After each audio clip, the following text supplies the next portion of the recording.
Coco Gauff on our BMW desk. Great to see you, Coco. Thanks.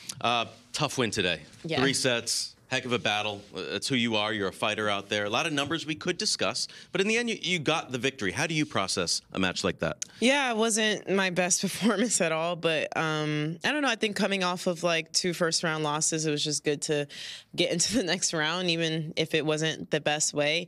But I don't know, just excited to get back to work. I think this is one of those matches where like the result you're happy with, but like I guess the process you're a little bit disappointed with.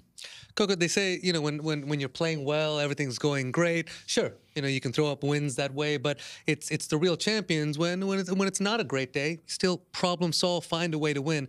Matches like this, do you take more pride in them? Yeah, I mean, yeah, I think for me, I guess maybe not pride, but I guess it gives me more optimism about like just my game in general. I think when I'm playing so bad and able to still win, it gives me hope that when things mesh together, it could be pretty dangerous. And I've had matches this year and tournaments this year already where things have meshed together. So, you know, it's just trying to get through, you know, this period and hoping that eventually it will. I'm curious about your mind sort of process when you're mid-match. Let's say a certain shot is not feeling great. Do you go about trying to correct it mid-match, or do you kind of say, okay, this is what I got today. Let me focus on this shot because it's working better. Is it sort of what you got, or do you try to make mid-match technical improvements? Definitely trying to make mid-match technical improvements. You know, I don't believe in kind of just sticking to the same thing if it's not working. And, you know, sometimes those improvements don't work, but at least I can say I tried. So, yeah, I think just kind of working on that. And then also, I don't know, I think when you know, like, especially with like my serve, you know, it's off, I think it kind of just puts me to be more focused on the return games, which I guess you always should be, but I don't know, it's a bit tougher when you're coming in, you're starting out like left 15, left 30 every service game. So I am happy with how I was able to return. That definitely saved the day for me today. Yep. Always great to find the positive in anything, Coco. Yeah. No matter what's happening on the court, you said you're chilling off court, right? Yeah. So you, yeah. you had a good time before Indian Wells. We saw all the pictures, all the outfits at the Oscars. That's fine. Yeah. Thank you. Thank you. 5 indivial in-feed posts on Instagram for which that I one? never do. It was, you know, my team is pushing me to post more. So.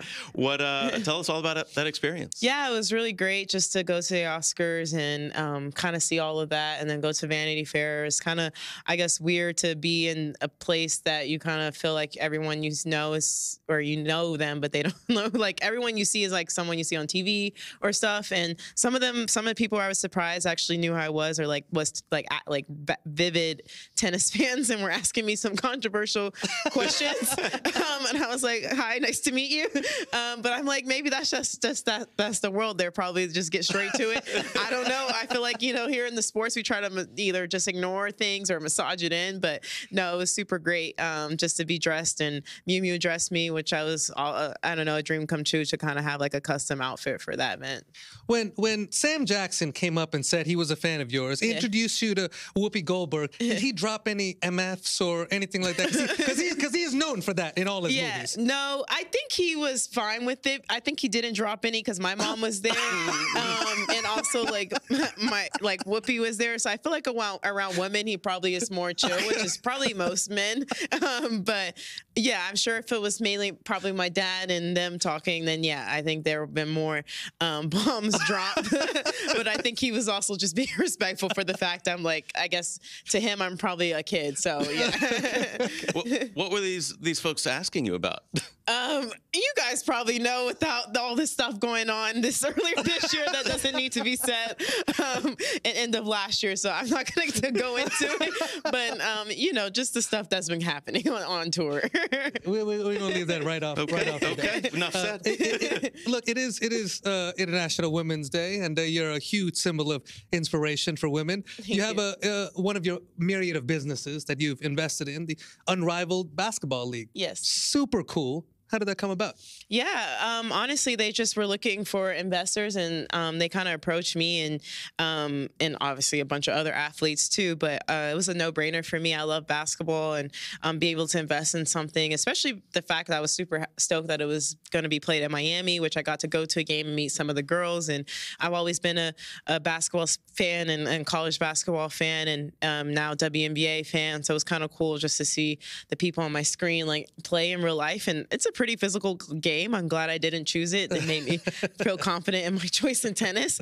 But yeah, any opportunity I can get to uplift women is something that I take pride in, and hopefully can do more in the future with that. I know Cameron Brink's a big fan of yours. Yes. And all of your outfits. You say tennis players maybe don't call each other out as much. I don't know if you saw Francis last night, forgot all of his rackets. Yes, yeah, that. Okay, honestly, I'm going to defend Francis, Okay. which is a rare thing. I'm going to put the blame on David. I'm putting it on DeWitt because usually the coaches, well, from what I've seen in my team, the coaches will bring the rackets to us right before a match and put them in our bag.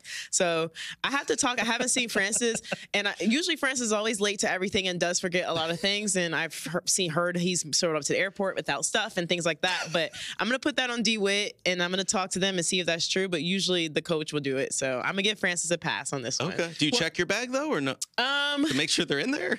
I mean, I could tell by weight. It's kind of, he should have been able to tell by weight, but yeah. I mean, I don't know. He's also Francis, so he probably wasn't thinking, but yeah. While you're on the subject of giving friends passes or not, are we giving Chris Eubanks a pass on his spades game? Because I tell you, your mom, she was in stitches watching that stuff. Yeah, Chris, he always comes in pretty confident in most things, and I was just watching. It was just one book turned to another, and then next thing you know, they lost I think it was all 13 books, which is kind of really bad. And my dad, I literally had to cut the video because he was starting to talk trash, and there was a lot of profanities being said. So I didn't post that part, but yeah, Chris doesn't get a pass on that one. That was kind of embarrassing, and I could see his hand. So I was sitting behind watching. I could see his hand, and he didn't play it smart at all. He's lucky Anna's pretty nice, his girlfriend, because my dad was like, if he was in her position, he would have cussed him out. Shout out Anna. It's her birthday today. Happy birthday, happy Anna. Birthday. All right. Big Fo gets a pass. Big Banks does not get a pass. That's right. Coco, always great to spend some time with you. Congrats on Thank that you. win today, and we wish you the best of luck going forward. Thank you.